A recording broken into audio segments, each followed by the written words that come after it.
ጌታ የጌታ ሆይ ና ጌታ ጌታ ሆይ ና ጌታ ጌታ ሆይ ና ጌታ ጌታ ሆይ ጊዜው አልደረሰም ና ጌታ ጌታ ሆይ ና ጌታ ጌታ ሆይ ና ጌታ ጌታ አስፈሪውንና ምዕራፍ 19 ላይ በተለይ እና 21 ላይ የተጣለውን የተሸነፈውን ምንም አቅም የሌለውን በጌታዬ ፊት ሲቀርብ የተያዘ የተዋጋ ሳይሆን እኩል የታገለ ሳይሆን ጦር አንግቦ የወጣ ሳይሆን ንጉሱ ሲመጣ የተያዘ አቅም የሌለው የተሸነፈውን ሰይጣን ያየሁበት እግዚአብሔር አምላኬ ምን ያህል ትልቅ ጌታ እንደሆነ የመሰከርኩበት የንጉሱን ውበት የኢየሱስን ውበት የታረደውን ጌታ ድምቀትና አሸናፊነት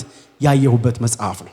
ይሄንንና መሰል ሌሎች እይታዎቻችንን በቤተ ክርስቲያናችን በመጀመሪያ በአዋሳ አጥቢያ ያሉ 3 ሰዎችን ወደዚህ ሁላችንን ወክለው የሚናገሩ 3 ሰዎችን ወደዚህ ጠራለው። ከዛ በኋላ ደግሞ በአዲስ አበባ አጥቢያ ያሉ የተማሩትን ነገር ለኛ ያቀርባሉ ማለት ነው። በቅድሚያ ግን በሐዋሳ አዲስ ኪዳን ካህናት ቤተ ክርስቲያን ያሉ አባላቶቻችንን ወደዚህ እጠራለሁኝ። በመጀመሪያ ለ1 ዓመት ያህል በትጋት ያስተማረንን መሪያችንን አገልጋይ ዮኒን ማመስገን ፈልጋለሁ። ራእይን ብቻ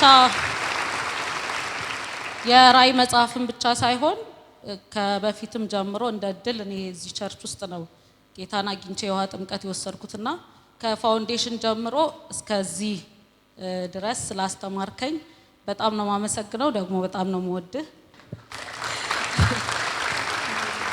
የተማርኩት ማለት ከዚህ በፊት የተማርኳቸው ትምህርቶች እግዚአብሔር ላይ ያለኝን ማጉረምረም እስከሚያስቀርልኝ ድረስ ነበረ ብዙ ትምህርቶችን የተማርኩና የተጠቀምኩት። ወደ ዮሐንስ ራእይ ስመጣ ግን ምናልባት ዛሬ ይሄንን ፕሮግራም ማራናታ ብለን የኢየሱስን መምጣት ናፍቀን ይህን ፕሮግራም ስናዘጋጅ ይህንን ፕሮግራም ለመታደም የመጣችሁ ነገር ግን በ1 ዓመት ጊዜያት ውስጥ ትምህርቱን ከኛ ጋር አብራችሁ ላልተማራችሁ ሰዎች አጠር አድርጌ ሪቫይዝ እንዳደርግ ይፈቀድልኝ። በመጀመሪያ የዮሐንስ ራእይ መጽሐፍ 9830 ቃላቶችን 404 ቁጥሮችን 22 ምዕራፎችን 300 ምሳሌዎችንና 1000 የብሉይ ኪዳን ጥቅሶችን የያዘ ብቸኛው የአዲስ ኪዳን የትንቢት መጽሐፍ ነው። የተጻፈበት ዋና ዓላማውም ክርስቲያኖች የሚደርስባቸው መከራ ብቻ ሆኖ እንደማይቀር ተስፋም እንዳላቸው የሚገልጽና ኢየሱስን በክብር በግርማው የገለጠ መጽሐፍ ነው። ምዕራፍ 1ን ስንማር የራእዩን ቅብብሎች ነው አይተን ያለፍነው። ራእዩ ከእግዚአብሔር አብ ለኢየሱስ ከኢየሱስ ለመላእክት ከመላእክቱ ለዮሐንስ ለሰባቱ አብያተ ክርስቲያናት ያደረሰውን መልእክት አይተን ምዕራፍ 2 እና 3 ላይ ደግሞ ለሰባቱ አብያተ ክርስቲያናት የተጻፉ ደብዳቤዎችን ተመሳሳይነት ይዘት ባላቸው ያጻጻፍ ስልት የተጻፈውን አይተን ምዕራፍ 4 ላይ ትኩረቱን እግዚአብሔር አብ ላይ ያደረገውን በዙፋኑ ላይ የተቀመጠውን ኢየሱስን ያየንበት ምዕራፍ ነው። ምዕራፍ 5 ትኩረቱን እግዚአብሔር ወልድ ላይ ያደረገውን በዙፋኑ ላይ የተቀመጠው እግዚአብሔር አብ በቀኝ እጁ በላይና በውስጠኛው በኩል የታተመውን በ7 ማህተብ የታተመውን መጽሐፍ የያዘበትንና መጽሐፉ ሲዘረጋ ማህተቡ ሲፈታ የሚሆነውን ያየንበት ምዕራፍ ነው። ከምዕራፍ 6 እስከ ምዕራፍ 19 ድረስ የተማርነው ማህተብ ሲፈታ መጽሐፉ ሲዘረጋ ሊሆኑ ያሉ የእግዚአብሔር ፍርዶችን ያየንበት ምዕራፍ ነው። የእግዚአብሔር ፍርዶች በ3 መልኩ ነው ያየነው። የማህተብ ፍርድ፣ የመለከት ፍርድና የጽዋ ፍርድ ብለን የተማርነው። በምዕራፍ 6 ላይ የማህተብ ፍርዶች ሲገለጡ አይተናል። የማህተብ ፍርድ የመጀመሪያው ማህተብ ሲፈታ ነጭ ፈረስ ወጣ፣ ሐሰተኛው ክርስቶስ ተገለጠ። ሁለተኛው ማህተብ ሲፈታ ጥቁር ፈረስ ወጣ፣ በእጁም ሚዛን ይዟል። ረሃብ እንደሚሆን በብሉይ ኪዳን ሚዛን የእህል መስፈሪያ ስለሆነ ረሃብን የሚያመለክት ነው ብለናል። ሶስተኛው ማህተብ ሲፈታ ቀይ ፈረስ ወጣ፣ ጦርነት ሆነ። አራተኛው ማህተብ ሲፈታ ሐመር ፈረስ ወጣ፣ ስሙ ሞት ይባላል፣ ሞት ሆነ። አምስተኛው ማህተብ ሲፈታ የእረፍትና የግንኙነት ምዕራፍ ነው። በእግዚአብሔር ፊት ቅዱሳኑ ስለ እምነታቸውና ስለ ምስክርነታቸው የተገደሉ በዙፋኑ ፊት ጸሎታቸውን ያሰሙበትና ጸሎታቸውም የተሰማበት ማህተብ ነበረ። ስድስተኛው ማህተብ ሲፈታ የመጀመሪያው መጨረሻ የሆነበት ማህተብ ነበረ። ይህን አይተን ምዕራፍ 7 ላይ ደግሞ በአራቱም አቅጣጫ ያሉ መላእክቶች ምድርን ሊያጠፏት በተነሱበት ሰዓት መልአኩ መልእክት ነግሯቸው ምድርን እንዳያጠፉ ለጥቂት ጊዜ ምድርን እንዳያጠፏት መላእክቱ መልእክት ነግሯቸውና 144 ሺዎቹ የእግዚአብሔር አገልጋይ የሆኑት የታተሙበት ምዕራፍ ነበረ። ምዕራፍ 8 የመለከት ፍርድ ነው። የመለከት ፍርድ የመጀመሪያው መለከት ሲነፋ መሬት ሳርና በምድር ላይ ያሉ ለምለም ነገሮች የደረቁበትና የአየር ንብረቱ የተያዘበት። ሁለተኛው መለከት ሲነፋ ባህር ወደ ደም የተቀየረበት፣ በባህርም ያሉ እንስሳቶች የሞቱበት፣ በአንድ ሶስተኛ የሚሆኑ እንስሳቶች የሞቱበትና መርከቦች በባህር ውስጥ የሰጠሙበት፣ ከዛም ኢኮኖሚው የተያዘበት ነው። ሶስተኛው መለከት ሲነፋ ወንዞች በአንድ ሶስተኛ የሚሆኑ ወንዞች ወደ ደም የተቀየሩበትና ከውሃውም ጠንቅ የተነሳ ብዙ ሰዎች በአንድ ሶስተኛ የሚሆኑ በምድር ላይ ያሉ ሰዎች የሞቱበት። አራተኛው መለከት ሲነፋ ከዋክብቶች፣ ጨረቃና ፀሐይ ልክ ዛፍ ፍሬዋን ሰጥታ ከንፋስ የተነሳ ፍሬ ወደ መሬት እንደሚወድቅ ልክ እንደዛ ከዋክብት፣ ፀሐይና ጨረቃ ወደ መሬት የወደቁበትና ምድር አስተናግዳ የማታውቀው ነውጥ ያስተናገደችበት ፍርድ ነበረ። ዘጠነኛው ምዕራፍ የመጀመሪያ ወዮ የሆነበትና ለዲያብሎስ የጥልቁን መክፈቻ ቁልፍ የተሰጠበት፣ ጉድጓዱም ሲከፈት ጢስ ወጣ። ከጢሱም የተነሳ መሬት በጨለማ ተዋጠች። ከዛም አንበጣ ወጣ። አንበጣው ደግሞ የሰው ልጆችን ያሰቃያቸው ነገር ግን እንዳይገላቸው የሆነበት ነው። ምዕራፍ 10 የግንኙነትና የእረፍት ምዕራፍ ነው። ለተወሰነ ጊዜ ምድር ያረፈችበት ነው። ምዕራፍ 11 ዘመን መጣ ብሎ ዮሐንስ ለቅዱሳኑ ዘመን እንደመጣላቸው እና እንዲጽናኑ የነገረበት ምዕራፍ ሲሆን ምዕራፍ 12 ላይ ደግሞ የተማርነው ቀዩ ዘንዶ በሚል ርዕስ ሴቲቱና ቀዩ ዘንዶ ሁለት ምልክት የሆነበት ምዕራፍ 12፣ 13 እና 14 የምልክት ምዕራፍ ናቸው። ምዕራፍ 12 ላይ ቀዩ ዘንዶንና ሴቲቱ እንደ ምልክት ሆነ የታዩበትና አንድ ጦርነት የተስተናገደበት ነው። ስንማር ይቺ ሴት ማናት የሚለውን በጥልቀት ያየንበት፣ ብዙዎቹ ብዙ አስተያየት ማርያም ናት፣ እስራኤል ናት፣ ቤተክርስቲያን ናት፣ ሌሎችም እኔ ነኝ ብለው ያሉ ሰዎችም ያሉበት፣ ነገር ግን ማንም እንዳልሆነ እስራኤል እንደሆነች በጨረቃና በፀሐይ በከዋክብት በመጽሐፍ ቅዱሳችን ላይ የተጠቀሱ እንደ ምሳሌነት የተቀመጠ እስራኤል እንደሆነች ያየንበትና ምዕራፍ 13 ሐሰተኛው ክርስቶስ የተገለጠበት ምዕራፍ፣ በቅድስና በሌለው ሶስትነት ሐሰተኛው ክርስቶስ የተገለጠበት ነው። ምዕራፍ 14 144 ሺዎቹ ከቁጥር ሳይጎሉ ከበጉ ጋር አብረው የሆኑበት ሲሆን ምዕራፍ 15 ሁለቱ መዝሙሮች የበጉና የሙሴ መዝሙር የተዘመረበት ምዕራፍ ነው። ምዕራፍ 16 የጽዋ ፍርድ የተከናወነበት ነው። ፍርዱን አልዘረዝርላችሁም። ምዕራፍ 17 እና 18 የባቢሎን ሃይማኖትንና ፖለቲካውን ወይንም የንግዱን ዓለም በመያዝ ለሐሰተኛው ክርስቶስ ሰራ የነበረችውን ባቢሎን በመጨረሻም እንዴት እንደወደቀች ያየንበት ነው። ምዕራፍ 19 ሃሌሉያ አሜን ይሁን ይደረግ ብለው ምስጋና ያቀረቡበት ምዕራፍ ነበር። ምዕራፍ 20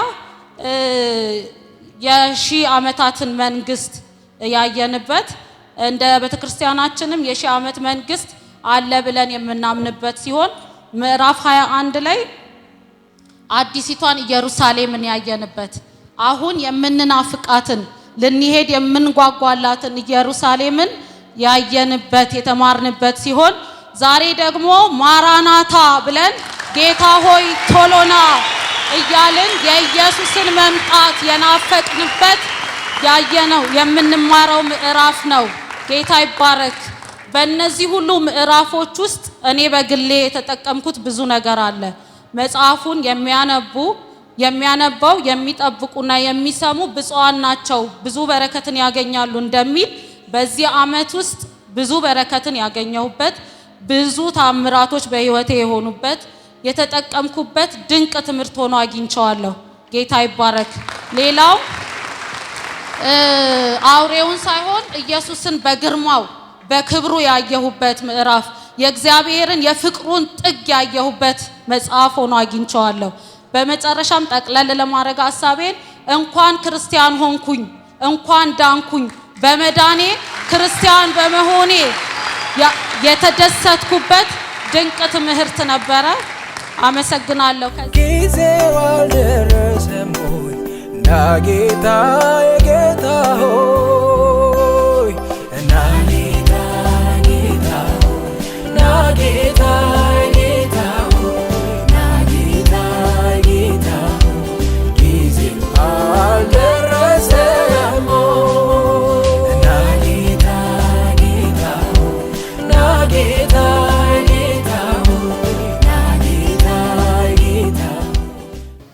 ዋናው ቤዝመንቱ ያለው የራእይ መጽሐፍ መግቢያው ላይ ስላለ መግቢያውን ከተረዳን የራእይ መጽሐፍ ምንነቱን ከተረዳን ሙሉን ክፍሉን እንደምንረዳ ተምረን ነበር። እንግዲህ የራእይ መጽሐፍ እግዚአብሔር ሐሳቡን የሚገልጽበት መጽሐፍ ነው። ከስሙም እንደምንረዳው የተደበቀውን ነገር መግለጥ እና ማሳየት ማለት ነው እና ይህ መጽሐፍ ደግሞ ኢየሱስን የሚገልጽ ነው። ኖት ኦንሊ በመጽሐፍ ውስጥ ያሉትን ነገሮች ብቻ ሳይሆን ኢየሱስን የሚገልጥ በመስቀል ላይ የሞተውን ኢየሱስን ሲተፋበት የነበረውን ኢየሱስን መግለጽ ነበር እና እሱ ካህን ብቻ እንዳልሆነ ንጉስ እንደሆነ የሚመጣ ንጉስ እንደሆነ የሚገልጥ መጽሐፍ ነው እና ይሄ መጽሐፍ የተጻፈው በዘመኑ የነበሩ ክርስቲያኖችን ለማበረታታት ነው እና የተጻፈበት ምክንያት በዛ ዘመን የነበሩ ክርስቲያኖች ከሚደርስባቸው መከራ የተነሳ በክርስትናቸው ምክንያት ብዙ መከራ ይደርስባቸው ነበር እና ይሄ መጽሐፍ ሲያነቡ የሚጽናኑበት መጽሐፍ ነውና ለነገ ተስፋ የሚሰንቁበት መጽሐፍ ነው። እኛም ብዙ የተማርንበት መጽሐፍ ነው እና እነዚህ ክርስቲያኖች 4 መሰረታዊ ጥያቄዎች ነበራቸው።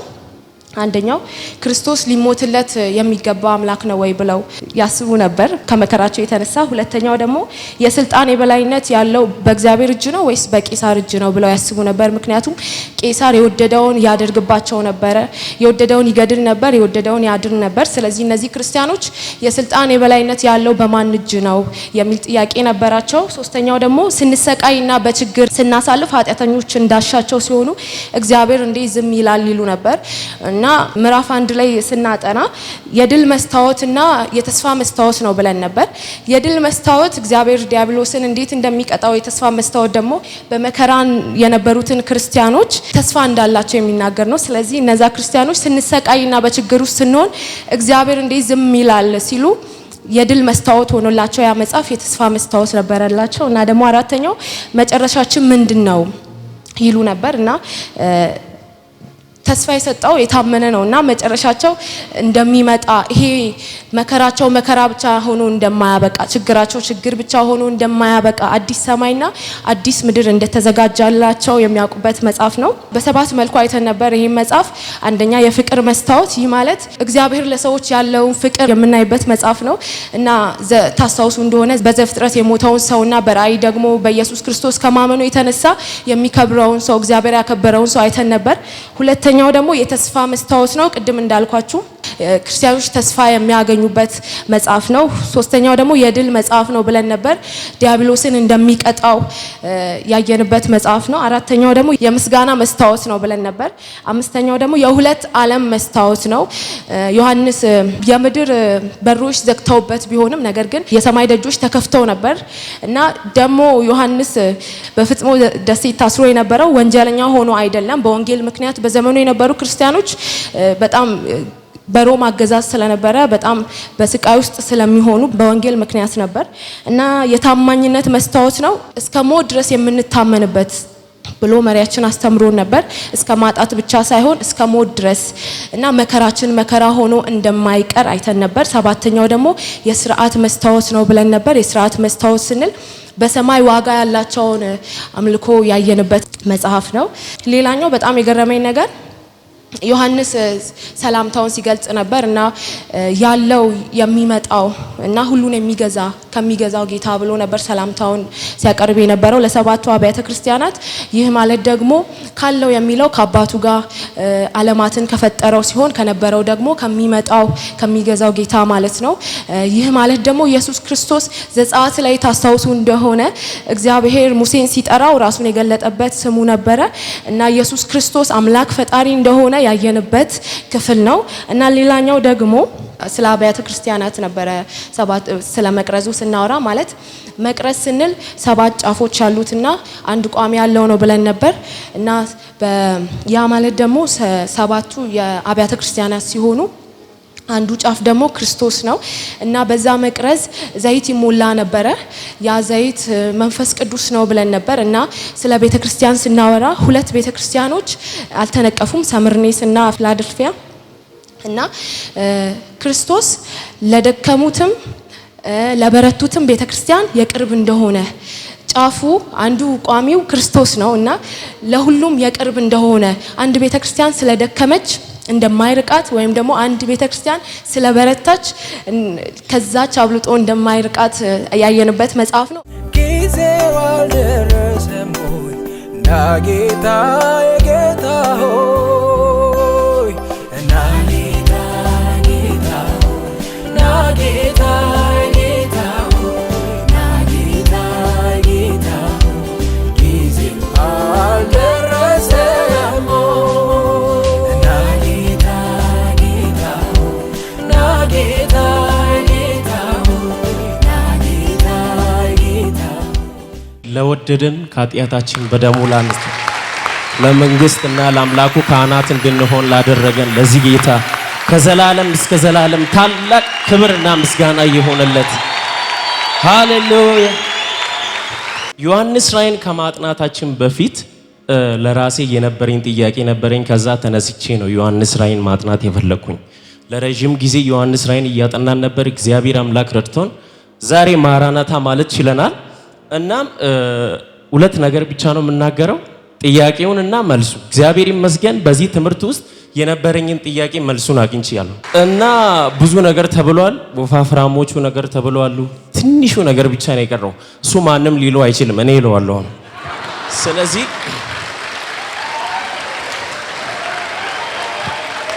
ክብር ለኢየሱስ ይሁን።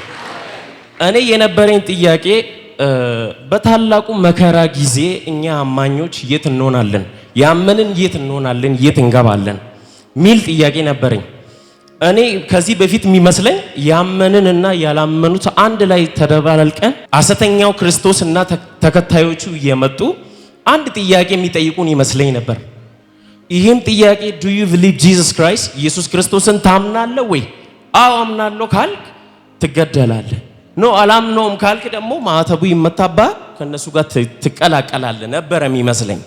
ይሄን ትምህርት ግን ስማር በታላቁ መከራ ጊዜ ቤተክርስቲያን እንደምትነጠቅ ገባኝ። ቤተክርስቲያን ተነጠቀች ደግሞ እኔም ተነጠቁ ማለት ነው። ሃሌሉያ።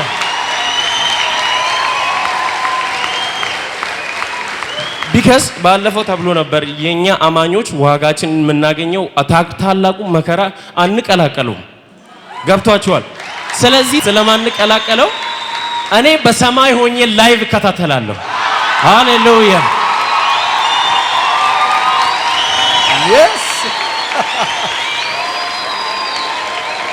ጊዜው አልደረሰም ሆይ ና ጌታ የጌታ ሆይ ና ጌታ ጌታ ሆይ ና ጌታ ጌታ ሆይ ና ጌታ ጌታ ሆይ ጊዜው አልደረሰም ሆይ ና ጌታ ጌታ ሆይ ና ጌታ ጌታ ሆይ ና ጌታ ጌታ በእርግጠኝነት ከዮሐንስ ራእይ ጥናት በኋላ ልናወራ የምንችለው ነገር ቢኖር እኛ ዛሬ በዚህ ጣራ ስር ያለን ሁላችን የተባረክን እንደሆንን ነው። ምክንያቱም ደግሞ ዮሐንስ በመጽሐፉ ሲናገር ይህንን የትንቢት ቃል የሚያነብ የሚሰሙትም የሚጠብቁትም የተባረኩ ናቸው እንዳለ እርግጠኞች ሆነን አንድ ነገር እንናገራለን፣ የተባረክን። በኢትዮጵያ አዲስ ኪዳን ካህናት ቤተክርስቲያን ይህንን የዮሐንስ ራእይ መጽሐፍ ጥናታችንን ማጥናት ከጀመርንበት ጊዜ አንስቶ ከምድር ተላቀን ከሰማይ የተጣበቅንበት እንዲሁም ደግሞ የመጽሐፉን እይታ የቀየርንበት አስፈሪውን አውሬ ሳይሆን ደማቁን ኢየሱስ ክርስቶስን በፍጹም ኃይልና ብርታቱ በዙፋኑ ላይ ያገኘንበት ድንቅ መጽሐፍ እንደሆነ ተመልክተናል። yes አያይዘንም ደግሞ እንግድነት ክህነትና ገዢነትን ከሁለት ዓለም ነጸብራቅ ምናብ በሚፈጥር ሁኔታ ዮሐንስ በመልእክቱ በወቅቱ ለነበሩ ቅዱሳን መልእክቱ ግን በክርስቶስ ኢየሱስ ላመኑ ሁሉ ተደራሽ እንደሚሆን አረጋግጠናል። እንዲሁም አራት መሰረታዊ ጥያቄዎች እንደነበራቸው ቅድም እህቴ ተናግራለች። ታዲያ እነኚህን ጥያቄዎች ሲመልስላቸው የመጽሐፉ ዋና ዓላማ ለማበረታታትና ለማጽናናት እንደነበር አይተናል። ስለዚህ ለመጽናናት አጽናኝ ለማጽናናትም ያጽናኙ ማንነት ዋጋ እንዳለው ዮሐንስ ያቅ ነበር። እዚህ ቦታ ላይ እኔ የሆነ ችግር ውስጥ ገብታችሁ አይዟችሁ ብላችሁና ዮኒ አይዟችሁ ቢላችሁ እኩል አይደለም። ስለዚህ በመጽሐፉ እንዲላችኋል የሚያጽናናችሁ አካል ተራ አካል እንዳይመስላችሁ፣ ባለስልጣን ብቻ እንዳይመስላችሁ፣ ይልቁንስ እንዲህ ነው ይላችኋል ካለውና ከነበረው ከሚመጣው በዙፋኑ ፊት ካሉት ከሰባቱ መናፍስት ከታመነው ምስክር ከሙታንም በኩር የምድር ነገስታት ከሆነው ገዢ ከኢየሱስ ክርስቶስ ጸጋና ሰላም ለእናንተ ይሁን ይላችኋል። ሃሌሉያ። ይሄንን ደብዳቤ ሲሰሙ ይኸውላችሁ የደብዳቤ መግቢያ አይደለም ሰላምታው የነበረው ለነኚህ ክርስቲያኖች ይሄ ስም ጠንካራ መሰረት የሆነ ስም ነው። ምክንያቱም ካለውና ከነበረው ሲላቸው እርሱ መጀመሪያ የለውም ግን ነበረ፣ መጨረሻ የለውም ደግሞ ይኖራል እያላቸው ነው። የሚመጣው ሲላቸው ደግሞ እርግጠኞች ሁኑ ተመልሶ መምጣቱ አይቀሬ ነው እያላቸው ነው። በመጨረሻም ደግሞ አለፊልና የምድር ነገስታት ገዢ ነው ሲላቸው ፍጥረት አሁንም በሱ ቁጥጥር ስር ነው ያለው። ቄሳርን እንኳን የምትፈሩትን የሚያስወጣና የሚያስገባ የእናንተ አምላክ የሆነ እግዚአብሔር ነው ይላቸዋል። ከዛ አያይዞ ደግሞ እንዲላቸዋል ኢየሱስ ሊሞትለት የሚገባ አምላክ ነው። አዎ እርሱ አምላክ ሆኖ ሳለ ስለናንተ ስጋ ለብሶ በዚች ምድር ላይ እስከ ሞት ድረስ ታማኝ እንደነበር እናንተም ታማኞች ልትሆኑ ይገባል ይላቸዋል። ከዛም ቤተክርስቲያን ስለምታልፍበት መከራ እርሱም ለዚህ ስም ሲል መከራን እየተቀበለ በፍጥሞ ደሴት እንዳለ ከነገራቸው በኋላ ዳሩ ግን ሊገለጥ ያለው ክብር እግዚአብሔር ለአማኞችና ድል ለሚነሱት ያዘጋጀውን ይነግራቸዋል። አያይዞም የኃጢያንን ዕጣ ፈንታ እንዲሁም ደግሞ የዲያብሎስን መጨረሻ ካስረዳቸው በኋላ ቤተክርስቲያን በመከራ እንደምታልፍ ታላቁ መከራ በመላእክት መካከል ያቻ ጦርነት እንደሚሆን ከነገራቸው በኋላ ከዛ በኋላ ግን ታምነንለት ስለ ስሙ መከራን ተቀብለን ምን ይሆናል ለሚሉ ሰዎች አራቱ ሃሌሉያ ይጀምራል ይላቸዋል። ያኔ የቅዱሳን ደስታ የቅዱሳን ሐሴት የሚያደርጉበት በጉን የሚያመልኩበት ጊዜ ይመጣል። ያኔ ለቤተክርስቲያን ጥበቃዋና ከለላዋ ራሱ በጉ ይሆናል። እርሱ ደግሞ ከሰማይ በክብርና በደመና ይመጣል። ያን ጊዜ ሲመጣ የቅዱሳን ጸሎት ከመሰዊያ በታች የነበሩ እንባዎች ይመለሳሉ። በክርስቶስ ኢየሱስ ያንቀላፉት ፈጥነው ይነቃሉ። ያኔ ማዳን ክብርና ኃይል የአምላካችን የእግዚአብሔር እንደሆነ ፍጹማዊነት በተሞላበት ሁኔታ እናያለን ይላቸዋል። ቀጥሎም ደግሞ ድል ከነሳችሁ ሀገር አላችሁ ይላቸዋል። ይህም ሀገር ደግሞ እውነተኛ መኖሪያ የቅዱሳን ከተማ ናት ይላቸዋል። ስለዚህ ከተማ ስነ ስርዓት ሲነግራቸው ደግሞ እርጅና፣ ሁከትና ጥላቻ፣ ሞትና ስቃይ፣ በሽታ እንደሌለበት እንዲሁም ደግሞ በሰው እጅ ያልተሰራች እንደሆነች ከእግዚአብሔር ከሰማይ የምትወርድ እንደሆነች ከነገራቸው በኋላ በዚህ ከተማ ላይ እግዚአብሔር ማደሪያውን በሰዎች መካከል እንደሚያደርግ እንዲሁም ደግሞ መቅደስና ቀዳሽ እንደሌለበት ቅዱሳን እንደሚነግሱበት ይነግራቸዋል። ታዲያ ይህንን ሲላቸው ይቺ ከተማ ለእናንተ ናት፣ በዚህ ውስጥ ሁላ ለምታልፉ ዛሬ ተስፋ ለቆረጣችሁ ዛሬ በዚህ መከራ ላላችሁ ድል ከነሳችሁ ይህን ከተማ ከክርስቶስ ጋር ትኖሩበታላችሁ ይላችኋል። ያኔ እነኚህ ቅዱሳን እንደናንተ ምቹ በሆነ ሁኔታ አይደለም የሚሰሙት። ነገ እንግልት፣ ረሃብ፣ ሞት እየጠበቃቸው ነው ይሄ ደብዳቤ የሚነበበው። ሲነበብ ምን የሚሉ ይመስላችኋል? ቄሳር ይምጣ፣ ካልሆነ ደግሞ ሌላ የሚመጣ ጌታ አለን። ስለዚህ አሜን ማራናታ፣ አሜን ጌታ ኢየሱስ ሆይ ቶሎና። ጊዜው አልደረሰም ሆይ ና ጌታ የጌታ ሆይ ና ጌታ ጌታ ሆይ ና ጌታ ጌታ ሆይ ና ጌታ ጌታ ሆይ ጊዜው አልደረሰም ሆይ ና ጌታ ጌታ ሆይ ና ጌታ ጌታ ሆይ ና ጌታ የራእይ መጽሐፍ ዓላማው በዘመኑ የነበሩ ክርስቲያኖችን ማበረታታትና ማጽናናት እንደሆነ እናውቃለን። ምክንያቱም በሮማ አገዛዝ ክርስቲያን መሆን በራሱ እንደ ወንጀል ይታይ ስለነበረ ለእንግልት፣ ለስቃይ፣ ለሰቆቃ፣ ለሞት ይዳረጉ ነበር በዛ ዘመን የነበሩ ክርስቲያኖች። እናም ከዚህ የተነሳ ጥያቄዎች በውስጣቸው ተፈጥሮ ነበር። ከጥያቄዎቹ መሃል አንዱ ክርስቶስ ሊሞትለት የሚገባ አምላክ ነውን የሚል ነበር። እናም ኢየሱስ በሞቱ ለሰው ልጆች ያለውን ፍቅር ስለገለጠ ማለትም ሞቶ ስላሳየን እስከ ሞትም ድረስ ቢሆን እንታመንለት ዘንድ የሚገባ አዳኝ መሆኑን በራእይ መጽሐፍ ስናጠና ተረድተናል። ለምሳሌም ያክል በራእይ መጽሐፍ ምዕራፍ 1 ከቁጥር 4 ላይ እንደምናገኘው በዚህም ቤተክርስቲያን ብዙ ጊዜ እንደምንለውና እንደምንሰማው ለወደደን ከኃጢአታችንን በደሙ ላጠበን እያለ ለሰው ልጆች ያለውን ፍቅር በሞቱ እንደገለጠ ያሳየናል ማለት ነው። ስለዚህ እኛ ክርስቲያኖች እስከ ሞትም ድረስ ልንታመንለት ዘንድ የሚገባ አዳኝ እንዳለን ራእይ መጽሐፍ ያስረዳናል። ሐዋርያው ዮሐንስ ከእግዚአብሔር ትንቢትንና ራእይን ተቀብሎ ከጻፈላቸው ቤተክርስቲያን መሃል አንዷ የሆነችው የኤፌሶን ቤተክርስቲያን ናት። እቺ ቤተክርስቲያን ጠንካራ የሆኑ የአገልግሎት ዘርፎች አሏት። ክርስትናን ጠብቃ የሄደች ናት። እናት ቤተክርስቲያንም ናት። ነገር ግን እቺ ቤተክርስቲያን የቀድሞ ፍቅሯን ትታለች። የቀድሞ ፍቅሯን እንድትተው ያደረጋት በብዙ ታማኝነት ትራመድ የነበረችው ቤተክርስቲያን ለምንድን ነው የቀድሞ ፍቅሯን የተወችው ብለን ስንጠይቅ ለስተት ትምህርት የነበራት ጥላቻ ኃጢአተኛን ወደ መጥላት ወይም ስተትን የሰራውን ሰው ወደ መጥላት እንዳመጣት ወይም ደግሞ ለስተት ትምህርት የነበራት ጥላቻ ወደ ፍርድ መንፈስ እንዳመጣት የፍርድ መንፈስ ደግሞ የቀድሞ ፍቅሯን እንድትተው እንዳደረጋት ተምረናል። ዮኒ ሲያስተምረን ግልጽ እንዲሆንልን ያደረገልን ነገር ኃጢአትንና ስተትን ወይም የስተት ትምህርትን መጥላት ተገቢ ነው፣ ኃጢአተኛን ግን መጥላት ወንጀል ነው በሚል ቃል አውርቶናል። ስለዚህ ኃጢአትን በመጥላት ውስጥ የፍርድ መንፈስ ውስጥ እንዳንገባ እንዲሁም ደግሞ የስተት ትምህርትን በመጥላት ስተተኛውን እንዳንጠላ እንድንረዳ ሆነናል። ከዚሁ ከሰባቷ ቤተክርስቲያን መሃል አንዷ የሆነችው የሰርዴስ ቤተክርስቲያን በከተማዋ ያለው የድሎት ኑሮ የተጋባባት ናት። በመንፈስ የሞተች የደነዘዘች ናት። የምትመራው በመንፈስ ቅዱስ ሳይሆን በሰዎች ብልሃት ነው። ሐሳብ ያለው እዚህ ጋር ነው። ክርስትናን ያለ መንፈስ ቅዱስ ማሰብ ዮኒ ብሎታል። የተሻለ አማርኛ ስላላገኘሁለት እኔ የምጠቀመዋለሁ። አሜሪካ በእግር እንደሚሄድ እንደማሰብ ነው ብሎናል። ስለዚህ ይሄ ሁሉ ነገር ሳወራላችሁ ክርስትናን እንድንኖር የሰማነውን ጠብቀን ብፁዕነታችንን እንድናስቀጥል እስከ ሞት ድረስ እንድንታመንለት የመንፈስ ቅዱስ እርዳታ እንደሚያስፈልገን ተረድቻለሁ። በቅርቡ የሰማይ ይቀደዳል። የጠበቅነው እሱ መሲሁ ንጉሱ ሊወስደን ይመጣል። እስኪመጣ ድረስ መንፈስ ቅዱስ እንዲረዳን እግዚአብሔርን ስለ ሁላችን በዚህ መድረክ ላይ ጠይቀዋለሁ። ወዳችኋለሁ። ተባረኩልኝ።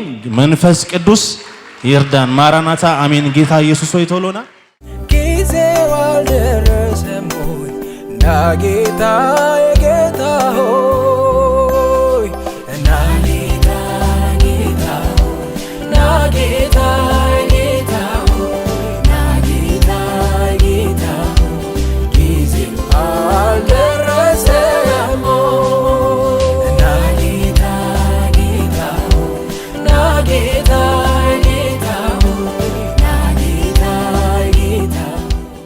ዮሐንስ በተለየ ሁኔታ በመጽሐፉ ኢየሱስ ክርስቶስን በጣም የሚጠጋጋ እንደሆነ በዮሐንስ ወንጌል ትምህርትም ላይ ዮኒ በተደጋጋሚ ለኢየሱስ የሚቀርብ ሐዋርያ እንደነበር ሲያስተምር ሰምቻለሁ። ይሄ ራእይ መጽሐፋችን ሲጀመር መጀመሪያ ለዮሐንስ ቀጥሎ ለሚደረሱ ተደራሲያን የሚያመልኩት አምላክ ምን አይነት እንደሆነ ኢሜጁን መቀየር ሲፈልግ ከተደራሲው ሳይሆን በጣም ከሚያውቀው ዮሐንስ ጀምሮ መልኩን ገለጠለት። ምን አይነት መልክ? ቄሳር ደብድቦ አስሮ በዘይት ቀቅሎ ፍጥሞ ጥሎት አልገደለው። ኢየሱስን ግን የሚናገረኝ ድምጽ ለመስማት ዞር ባልኩ ጊዜ ብሎ አይቶት እንደሞተ ይነግራቸዋል። ምንም እንኳን የኖረ ኃይለኛ ቢሆንም እርሱ የሚያመልከው የሚያውቀው ኢየሱስ ከቄሳር የሚበልጥ ኃይለኛ ነው። ኃይለኛ። ሁለተኛው ተደራሲያኑ ጥያቄዎች መካከል አንዱ በስልጣን የሚሻለውና የሚተካከለው የትኛው? ምክንያቱም የወደደውን ይገላል፣ የጠላውን ያጠፋል ቄሳር። የተሻለው የትኛው ነው የሚል ጥያቄ በደንብ ያነሱ ነበረ። አንድ ቨርስ ይመታችሁ ያለ የነበረ እና የሚኖር ቄሳር የሚለውን ስም በዛ ጊዜ የነበሩ ሰዎች ሲሰሙት የነበረ ነው። እኔ እናንተ ግን ሰማው ታሪክ ነው። እኛ ጋር ቄሳር ሲመጣ ታሪክ ነው። በሆነ ጊዜ እስከሆነ ጊዜ የነበረ ነው። እዛ ግን ላሉ ሰዎች ስቲል የነበረ ነው። ግን ምን ይላቸዋል መሰላችሁ? ይሄ ሁሉ ሲያልፍ ተስፋ የሚጠብቃችሁ የመጨረሻዋ ከተማ አላችሁ፣ ድል ለነሳው ብሎ ጌትዬ ጠቅለል አድርጎታል። በቅርብ ቀን የሆነ ቀን ይሄ ሰማይ ይቀደዳል። የቅዱሳን ሁሉ ረድኤት ከሰማይ ይመጣል። እንደው ይሄን ልናገር፣ ሉተር የፈለሰፈው ሃይማኖት አይደለም ይሄ። ኢየሱስ የሚመጣልን እንጂ የሚመጣብንም አይደለም። ስለዚህ ይሄን መጽሐፍ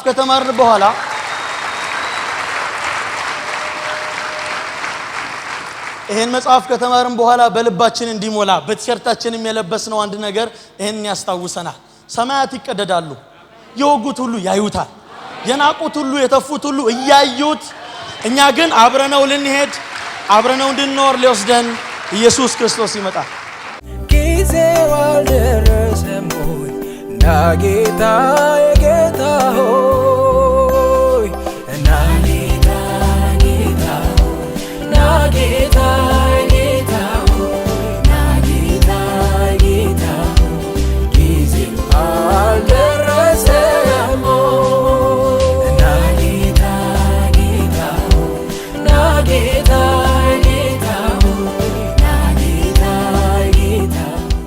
የዮሐንስ ራእይ መጽሐፍን የተነካሁበትን ሐሳብ ከማውራቴ በፊት የዮሐንስ ራእይ መጽሐፍ ለምንድነው የተጻፈው የሚለውን ነገር ማንሳት ተገቢ ነው። የዮሐንስ ራእይ መጽሐፍ የተጻፈበት ዋነኛ ምክንያት ምንድነው? በዛ ዘመን የነበሩ ቅዱሳንን ለማበረታታት የተጻፈ መጽሐፍ ነው። ይሄንን ስንል በዛ ዘመን የነበሩ ቅዱሳን ለምንድነው ልናበረታታቸው የሚገባው? ለምንድነው የሚበረታቱት ካልን በዛ ዘመን ሀገረ ገዢ የነበረው ቄሳር ቅዱሳን ላይ በጣም ብዙ ጭቆናና ችግር ያደርስባቸው ነበር። ከነዛ ችግሮች መካከል ትንሹን ለመጥቀስ ምንድነው ይገላቸው ነበር። ዮሐንስ ይሄንን መጽሐፍ ሲጽፍ እንኳን ታስሮ ነበር፣ ያስራቸው ነበር፣ በዘይት ይቀቅላቸው ነበር፣ በጣም ብዙ ነገር ያደርስባቸው ነበር እሱ ገዢ ስለነበረ። እነዚህ ቅዱሳን በእንደዚህ አይነት መከራና በእንደዚህ አይነት ችግር ውስጥ እያለፉ ስለነበረ እነዚህን ቅዱሳኖች ማበረታታት ስለነበረበት ኢየሱስ እነዚህን ቅዱሳኖች ለማበረታታት የተጻፈ መጽሐፍ ነው ዮሐንስ ራእይ መጽሐፍ። እነዚህ ቅዱሳኖች ከሚያልፉባቸው መከራና ከሚያልፉባቸው ችግር የተነሳ የሚጠይቁት አራት መሰረታዊ ጥያቄ አለ። እዚህ መድረክ ላይ የወጡ አራት ሰዎች እነዚህን ጥያቄዎች ተናግረዋል፣ ግን መድገም ስላለብኝ ብቻ። የመጀመሪያው የሚጠይቁት ጥያቄ እውነት ክርስቶስ ልንሞትለት የሚገባ አምላክ ነው ወይ ብለው ይጠይቃሉ። እውነት ልንሞትለት፣ ልንሰደድ፣ ብዙ ነገር ልንሆንለት ይገባል ወይ ብለው ይጠይቃሉ። ሁለተኛ ጥያቄያቸው ምንድነው? እኛን ገዝቶ የሚያጨናንቀን የሚያሰቃየን ቄሳር ወይስ ኢየሱስ ክርስቶስ ነው ባለስልጣን ብለው ይጠይቃሉ። እነዚህ ቅዱሳን አስተውላችሁ ካያችሁት ይሄ ጥያቄ በጣም መርዛማ ጥያቄ ነው። ለምን?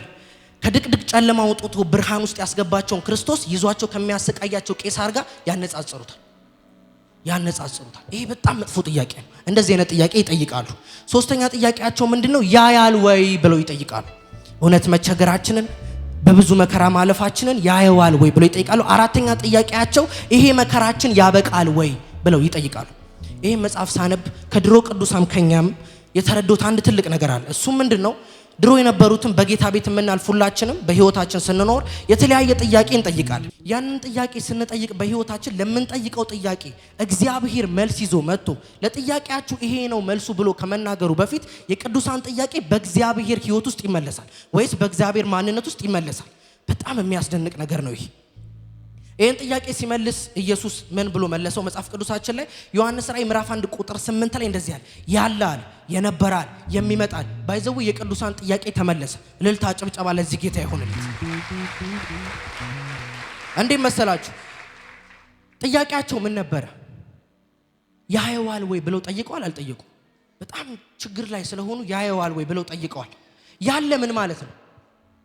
አለው እያላቸው ነው። አየዋለሁ፣ ችግራችሁና ጭንቀታችሁን አየዋለሁ፣ እያየሁት ነው እያላቸው። ሁለተኛ መርዛማ ጥያቄ ያልኳችሁ ጥያቄ ምን ነበር? ቄሳር ወይስ ኢየሱስ ነው ባለስልጣን ብለው ይጠይቃሉ። የነበረ ምን ማለት ነው? የነበረ ማለት ቄሳር ባይዘው መጤ ነው። እኔ ነኝ ቄሳርን እንኳን የፈጠርኩት እያላቸው ነው። እንኳን እናንተን የሚያሰቃያችሁን እሱን እኔ ነኝ የፈጠርኩት እያላቸው ነው። ማን ነው ባለስልጣን? አረ በደንብ በሉት፣ ማን ነው ባለስልጣን? የመጨረሻ ጥያቄያቸው ምን ነበር? ይሄ ችግራችን ያበቃል ወይ ብሎ ይጠይቃል። በጣም ችግር ውስጥ ናቸው እነዚህ ሰዎች። ያበቃል ወይ ብለው ሲጠይቁ እንደዚህ አለ፣ ያለ የነበረ የሚመጣል። የሚመጣ ምን ማለት ነው? እነሱን የሚያሰቃያቸው ቄሳር ይሄዳል፣ እኔ ግን ለችግርና ለሐዘናችሁ መፍትሄ ልሰጥ እመጣለሁ እያላቸው ነው። ሃሌሉያ። ይሁላችሁ እያሰቃያቸው እያስቸገራቸው በብዙ መከራ ውስጥ እያሳለፋቸው ባለስልጣን ማን እንደሆነ ግራ ሲገባቸው የነበረ እኔ ነኝ ያለሁ እኔ ነኝ የምመጣም እኔ ነኝ ብሎ ባለስልጣንነቱን ቄሳርን እንኳን የፈጠርኩት እኔ ነኝ ብሎ ሲነግራቸው በዛ ዘመን የነበሩ ቅዱሳን ምን አይነት መዝሙር ሊዘምሩ ይችላሉ? ኃይለኛ እንዳንተ የለም ክብር ዘላለም ማዕተቦ አረማፈታ ከፍ በጌታ ኃይለኛ እንዳንተ የለም ክብር ዘላለም ማዕተቦ አረማፈታ ከፍ በጌታ ኃይለኛ እንዳንተ የለም ክብር ዘላለም ማዕተቦ አረማፈታ ከፍ በጌታ። የቅዱሳኑ አንድ ጥያቄ ይቀራል። እሱ ጥያቄያቸው ምንድነው? እውነት ጌታ ልንሞትለት የሚገባ አምላክ ነው ወይ ብለው ጠይቀዋል። ካስታወሳችሁ ዮሐንስ ራእይን ስንማር ምዕራፍ 11 ላይ እነዛ በክርስቶስ መንፈስ ተነድተው ያገለግሉ የነበሩት ሁለቱ ነቢያት ትዝ አሏችሁ? እነዛ አገልጋዮች በክርስቶስ መንፈስ ሆነው እዚህ ምድር ላይ ያገለግሉ ነበር። እያገለገሉ ይውላችሁ ዝናብን ጸጥ ያደርጋሉ፣ ከዛስ ውሃን ወደ ደም ይቀይሩ ነበር። የዛኔ አውሬው ተቆጣና ውጊያ ገጠመ ከነሱ ይላል ይላል ውጊያ ገጠመ ከነሱ ይላል። ከዛስ ወረደና ተዋጋቸው፣ ከዛስ ገደላቸው። በዛ ዘመን የነበሩ ቅዱሳን በደንብ ስሙኝ። በዛ ዘመን የነበሩ ቅዱሳን ይህንን ዜና ሲሰሙ ምን አይነት ነገር ሊሰማቸው ይችላል? እንደውም ጥያቄም ነበራቸው። ልንሞትለት ይገባል ወይ ለዚህ ጌታ ብለው ይጠይቃሉ። ከዛስ በእንደዚህ አይነት ክብር ሲያገለግሉ የነበሩት ቅዱሳን በአውሬው እጅ ሞቱ። አንድ ነገር ነው የሚሉት፣ እንኳን እኔ ታስሬ ያለሁት በእንደዚህ አይነት ትልቅ አገልግሎት ሲያገለግሉ የነበሩ ቅዱሳን እንኳን ሞቷል፣ ስለዚህ ልንሞትለት አይገባም ብለው ያወራሉ። መሞታቸው ብቻ አይደለም፣ ሬሳቸውን በመንገድ ላይ ጣለውና ሬሳቸውን በመንገድ ላይ ጥሎት በዛ ዘመን የነበሩ አህዛብ እያዩአቸው ይሳለቁባቸው ነበር። ደስታቸውን መጽሐፍ ቅዱስ ቃል በቃል ነው የሚናገረው። ደስታቸውን ስጦታ በመሰጣጣት ገለጹት ይላል። ይሁላችሁ በእንደዚህ አይነት ፈተና ውስጥ እያለፉ እነዚህ ቅዱሳን የቅዱሳንን መሞት ሲያዩ እኛ ልንሞትለት አይገባም ብለው ያወራሉ። ግን እንደዚህ በሉ፣ አጠገባቸው ያለውን ሲያዙት እንደዚህ በሉት፣ ይሄ መጽሐፍ አላለቀም በሉት። በሶስተኛው ቀን አለ ከእግዚአብሔር የህይወት መንፈስ ወጣና ገባባቸዋል። ይኸውልህ በዛ ዘመን የነበሩ ቅዱሳን ልንሞትለት የሚገባ አምላክ ነው ወይ ብለው እየጠየቁ እነዚህ ቅዱሳን ሞተው እንደተነሱ ሲሰሙ ምን ሚሉ ይመስላል? ቄሳር የት ነህ? ናና ግደለኝ እንጂ ነው የሚሉት። ለምን? በሞትም የሚያድነኝ እሱ አለ። አንድ መዝሙር ይዘምራሉ። ከሞትም ያድነናል፣ ከሞትም ያድናል፣ ከሞትም ያድናል ኢየሱስ። ሁላችንም በእግሮቻችን ቆመን ከሞትም ያድናል፣ ከሞትም ያድናል ኢየሱስ። ጊዜው አልደረሰም ሆይ ና ጌታ የጌታ ሆይ ና ጌታ ጌታ ሆይ ና ጌታ ጌታ ሆይ ና ጌታ ጌታ ሆይ ጊዜው አልደረሰም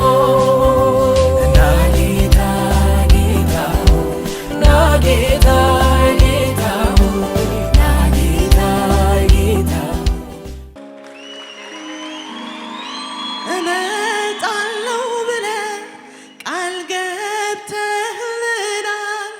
ቃልህ እንዲፈጸም ልጆችን አፍቀናል።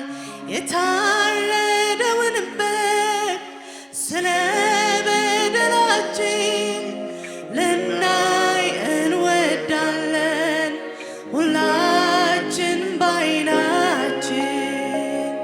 እመጣለሁ ብለህ ቃል ገብተህልናል። ቃልህ እንዲፈጸም ልጆችን አፍቀናል። የታረደውን